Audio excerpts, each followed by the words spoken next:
Terima kasih Pak Seskap, yang terhormat Pak Presiden, yang terhormat Bapak Wakil Presiden, Bapak Ibu sekalian Kabinet Merah Putih. Izin saya menyampaikan sampai hari ini sudah ada 17.555 satuan pelayanan pemenuhan gizi yang sudah melayani 50.390.880 di 38 provinsi, di 509 kabupaten, dan di 7.022 kecamatan. Dengan sebaran SPPG terbanyak ada di Jawa Barat, itu mencapai 3.996, diikuti oleh Jawa Tengah dan Jawa Timur. Tetapi kalau lihat persentase dari kuota SPPG, DI Yogyakarta ini sudah mencapai 87%, diikuti dengan Jawa Tengah 83% dan Lampung 81%. Jawa Barat sendiri meskipun tertinggi baru mencapai 80% secara nasional, SPPG yang sudah terbentuk 59%.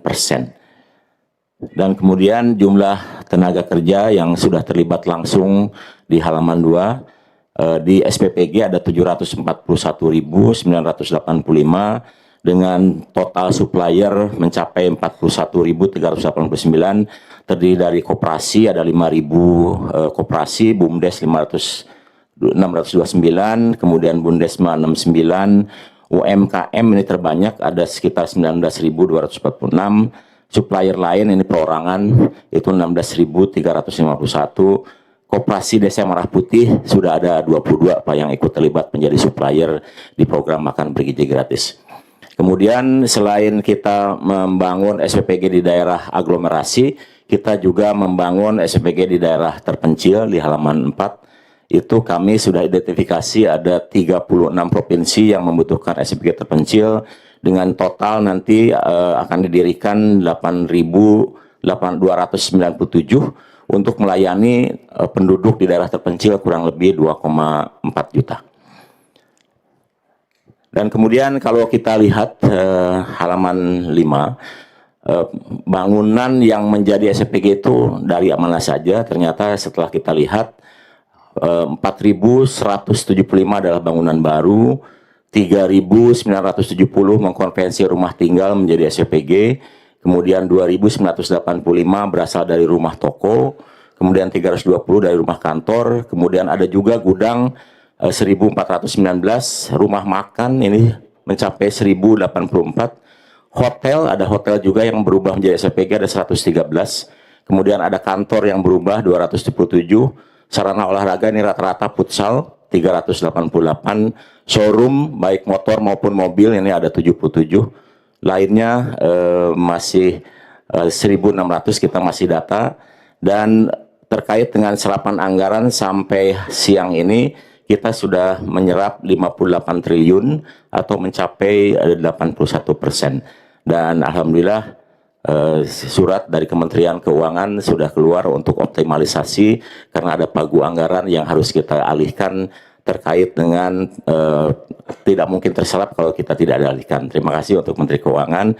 Dan selanjutnya terkait dengan kejadian Pak Presiden di halaman 8, di grafik yang atas yang warna merah itu adalah total kejadian per bulan yang terjadi pada program makan bergizi gratis, di mana mulai September meningkat 67 kejadian, kemudian Oktober puncaknya 85, dan kemudian menurun drastis di November ke 40, dan sampai hari ini 15 hari di bulan Desember itu hanya terjadi 4 kejadian, alhamdulillah sudah jauh menurun.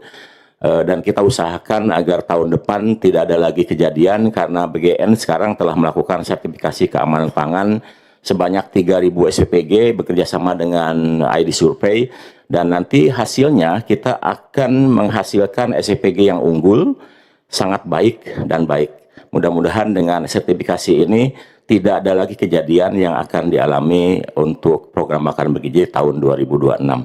Dan kemudian terkait dengan tanggap bencana di halaman 9, alhamdulillah di Provinsi Aceh ada 109 SPPG, di Provinsi Sumatera Utara ada 148 SPPG, di Provinsi Sumatera Barat ada 66 SPPG, total 323 SPPG yang dikonversi dari melayani penerima manfaat anak sekolah, ibu hamil menyusui karena terdampak, kemudian melayani pengungsi.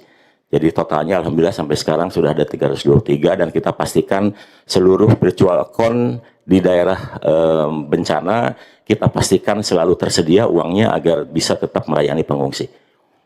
Dan kemudian terakhir saya ingin melaporkan terkait dengan kejadian insiden kemarin di mana ada satu mobil pengantaran yang menabrak pagar dan kemudian masuk di SD Cilincing, dan ini disebabkan karena sopir yang utamanya sakit, kemudian jam 3 sopir cadangan ditelepon dan kelihatannya dalam kondisi kurang prima dan tetap bekerja untuk melayani, dan timbul kejadian di halaman berikutnya ada 22 korban yang mengalami cedera.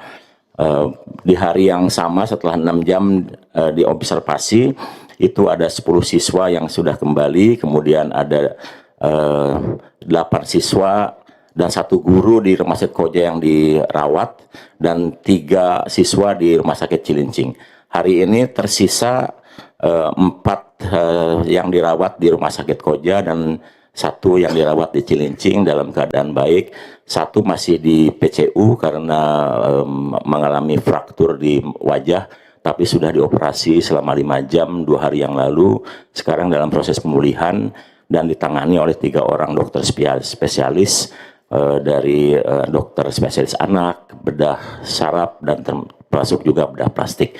Saya ucapkan terima kasih kepada Kementerian Kesehatan melalui Rumah Sakit Koja dan Cilincing, kemudian juga Pemda, Dinas Sosial, dan juga Camat, serta tentu saja dari kepolisian Pak yang membantu trauma healing untuk anak-anak sampai sekarang masih di Pandu.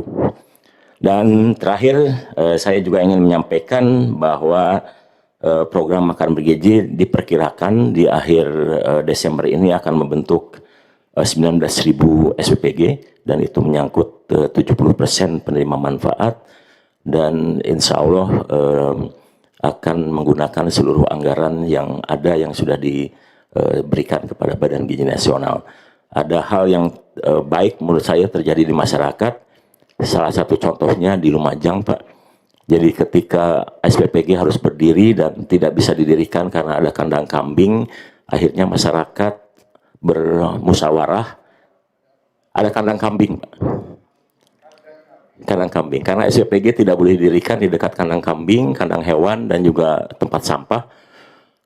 Masyarakat kemudian berembuk di daerah sekitar itu dan kemudian bersedia mengeluarkan biaya untuk memindahkan kandang kambing Pak. Bukan menolak ke SPPG, karena mereka sudah tahu setiap kali SPPG berdiri maka 50 orang akan bekerja di SPPG, kemudian ada 15 supplier yang bisa memasok bahan baku, dan juga tentu saja petani, peternak, nelayan akan sangat diuntungkan dengan kehadiran SPPG. Dan perlu Pak Presiden dan Bapak Wakil Presiden ketahui, sekarang Badan Gizi bisa menstabilkan harga Pak. Jadi kalau permintaan akan telur sama ayam terlalu tinggi, kami bisa berikan instruksi kepada SPPG agar menggunakan protein lain. Contohnya bulan ini adalah bulan ikan, maka kita anjurkan agar lebih banyak menggunakan ikan. Dan kemudian ketika harga kentang turun, petani menjerit, kami perintahkan kepada SPPG agar 1 hari dalam 1 minggu memasak kentang. Alhamdulillah harga kentang mulai naik. Jadi untuk Bapak Ibu sekalian, saya kira nanti di daerah-daerah bagi yang mendapat tekanan harga dan ada yang tidak laku, tinggal informasikan ke Badan Gizi supaya kita bisa instruksikan kepada SPPG agar kita bisa stabilkan harga, karena kapasitas pembelian SPPG cukup masif Pak, karena 1 kali masak itu kan butuh 200 kg beras, 350 kg sayur. Kalau pisang itu 3.000 pisang, itu artinya 150 tandan, 150 sisir dan itu artinya 15 tandan atau artinya 15 pohon pisang harus ada sekali ngasih makan pisang. Nah kemudian kalau masak lele itu Pak harus ada 3.000 lele, itu 2 kolam bioflok harus tersedia. Jadi itu betapa masifnya program makan bergizi, dan saya kira sekarang sudah dirasakan oleh masyarakat. Banyak petani-petani pemuda-pemuda yang sekarang sudah mulai aktif beraktivitas di daerah masing-masing, meningkatkan produktivitas wilayah. Dan kemudian tadi malam saya didatangi oleh satu ahli dari Amerika terkait dengan carbon trading, Pak. Saya juga nggak nyangka ternyata pola yang dikembangkan oleh Badan Gizi terkait dengan locality, dengan ada SPPG dan kemudian ada ahli gizi di setiap SPPG, dan kemudian produknya produk lokal, kesukaan masyarakat lokal, rupanya secara ekosistem itu dinilai termasuk yang menghasilkan carbon footprint rendah, sehingga kemungkinan bisa dimonetize oleh dunia internasional terkait program di Badan Gizi Nasional karena lokalitinya tersebut. Terima kasih Pak Presiden.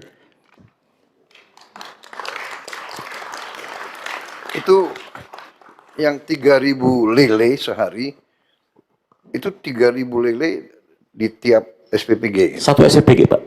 3.000 lele. 3.000 lele itu 2 kolam bioflok Pak. Berarti satu anak makan 1 lele. 1 lele Pak. Ya, 1 lele. 1 lele. 1 lele betul. Pak kalau masak lebih bagus dari waktu saya tentara dulu. Oh iya Pak. Dan lelenya dipotong kecil-kecil itu. Enggak Pak, ini kepalanya saja dibuang, kemudian 1 lele utuh diberikan Pak. Luar biasa itu. Iya. Dan kemudian Pak kalau masak daging sapi, masak 1 ekor sapi 1 hari dipotong untuk 1 SPPG. Jadi kalau di akhir tahun ini ada 19.000 SPPG, maka ada 19.000 sapi dalam 1 hari harus dipotong karena program makan bergizi. Kalau 4 kali sebulan, ya tinggal dikalikan Pak. Tapi saya sudah konsultasi dengan Dirjen Peternakan, katanya cadangan sapi nasional cukup untuk bisa mengantisipasi kebutuhan program makan bergizi, karena kalau Badan Gizi meminta kepada SPPG memasak 1 menu nasional, maka tekanannya cukup besar. Seperti contohnya tanggal 17 Oktober ketika Pak Presiden ulang tahun, kami meminta agar SPPG memasak 1 menu, yaitu nasi goreng dengan telur ceplok. Hari itu Pak, telur terserap 2.100 ton. Itu naik Rp3.000. Nanti tahun depan Pak, kalau Bapak ulang tahun, kita dengan nasi goreng telur ceplok, dibutuhkan 83 juta butir telur 1 hari. Itu artinya 5.000 ton Pak. Yang nggak usah telur ceplok lah. Nasi goreng ikan asin aja. Ya. Baik, terima kasih. BGN. Ada lagi yang mau dilaporkan? Cukup Pak, terima kasih. Terima kasih. Ya.